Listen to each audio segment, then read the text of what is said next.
the day number 1. Adjourned debate on the second reading of the Appropriation 2016-17 Estimates Bill and the amendment proposed to it. The Honourable Jonathan Colm. Mr Speaker, on Sunday, Materia Ture, the co-leader of the Green Party, gave a speech entitled "I am the river and the river is me." Well, Mr Speaker, I think that more appropriately would have been entitled "I am the Labor Party and the Labor Party is me," because quite frankly, those two are now completely inseparable. The Labor Party are completely stuck with the Greens. Of course, it contrasts a bit with her statement from 2 days before when she was at Timaru Girls High School when she said, "I have a bad attitude towards the Labor Party." So I'm not quite sure how they're going to square that circle. I don't know if anyone told Damien O'Connor that this deal was going to be stitched together. I don't know what Stuart Nash thinks about it, but what I do know, I think next year at election time, you're not going to see those red Labor billboards in Napier and on the West Coast. You're going to see a borrow of old Clayton Cosgrove's anonymous orange billboards, name only, no party background. There's going to be more and more of this stuff, and we were hearing from old Kennedy Graham today. He was talking about the great old days when East Germany was thumbing the nose at the West, and I was just thinking, what do Labor members think of that sort of thing? But anyway, that's a great problem for them to have as the opposition. We're very happy with it over here because that leaves us free to talk about the budget. And what a great budget it's been, Mr Speaker.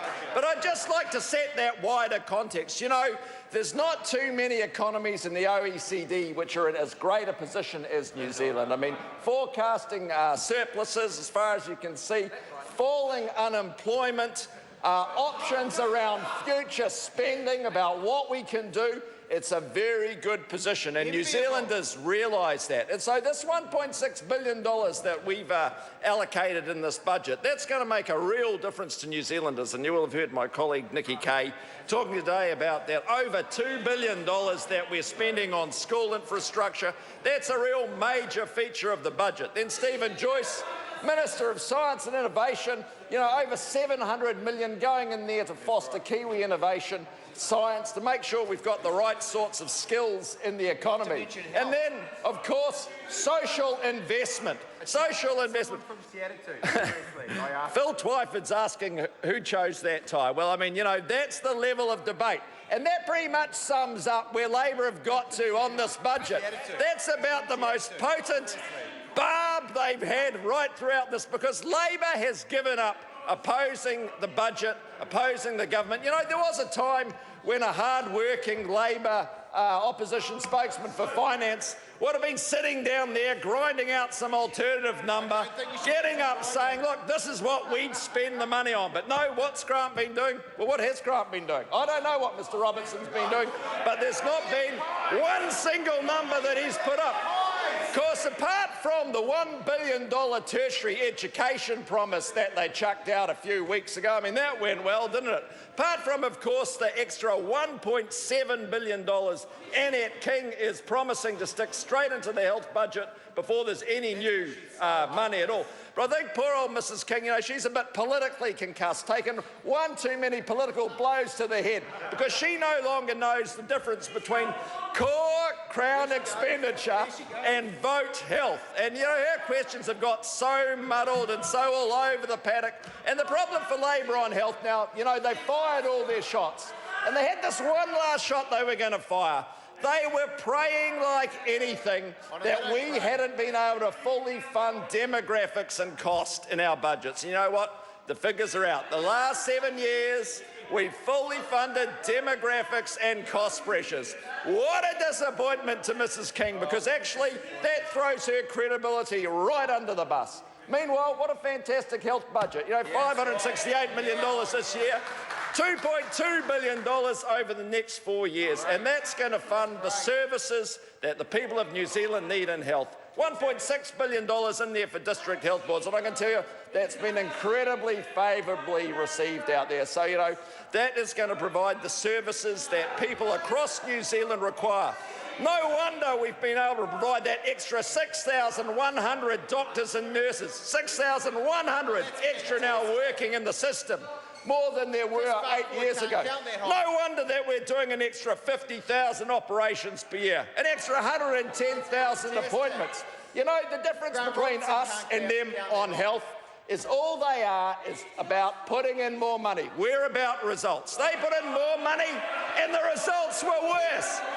As the Don Post said in September 2005, how could you put so much money into a health system and make it worse? I'm afraid that's there written.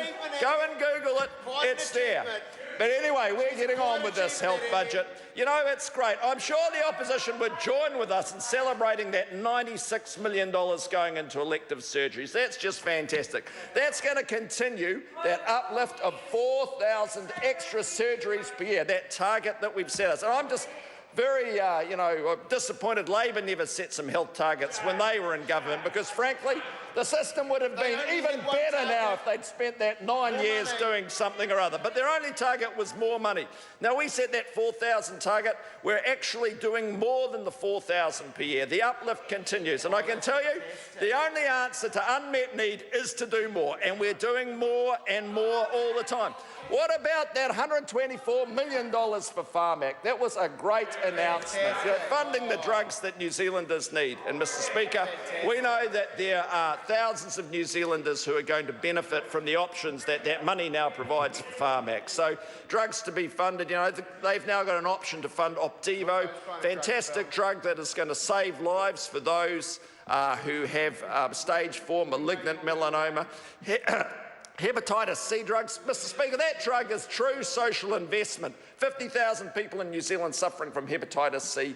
We now have the option of funding a drug that is going to prolong life and improve health for thousands of New Zealanders. And that is true social investment. Because those people would never have got back to work. They would have died early. Now, nearly 100% cure rate offered to them, funded by Farm Act. That is a great opportunity, and Grant Robertson just looks so disappointed there. He's not disappointed for the public, but he's got no answer. Sorry, it's not disappointment, it's hunger. Right. But look, what I can say is there's just more and more in this budget. I mean, the $36 million between Simon Bridges' vote and the health vote, so $18 million from health for the Healthy Homes Initiative. So, insulating more houses for New Zealanders, making sure that we keep young New Zealand children out of hospital, that is very important. And it just shows the way that this government is thinking. But, Mr. Speaker, one thing I'm very, very proud of is the $39.3 million that's going in this year to fund the rollout of the bowel screening program, starting with Hutt Valley and Wairarapa DHBs. And over the next 3 years, we will be rolling that out throughout New Zealand.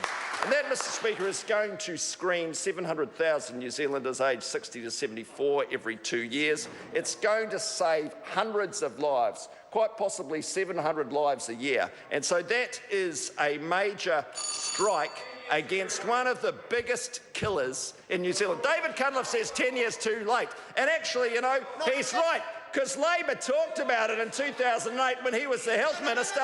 They did nothing and they put no money into it. They did nothing at all. It was a disgrace. But that's the story, Mr. Speaker. Labor are big on rhetoric, but actually they really didn't get the health system going in the way that they could. And I'm proud, Mr. Speaker, to be part of a government that is focusing on New Zealanders' priorities. That's delivering in areas like the economy, more jobs, the average wage rising to $63,000 a year by 2020, delivering in education. Grant says it's trouble. I don't know where that guy gets his numbers from, but I can tell you, one thing I know, they're not based on hard work. But, Mr. Speaker, delivering on what New Zealanders expect and deserve from their health system. This is a great budget, Mr. Speaker. It's the culmination of 8 years of very hard work by this government. It's creating options for future investment as the public begin to reap the benefit of those increasing surpluses in the years to come. More jobs, greater economic growth, more money in the hand for New Zealand families. This is a great budget for the people of New Zealand, and I commend it to the House.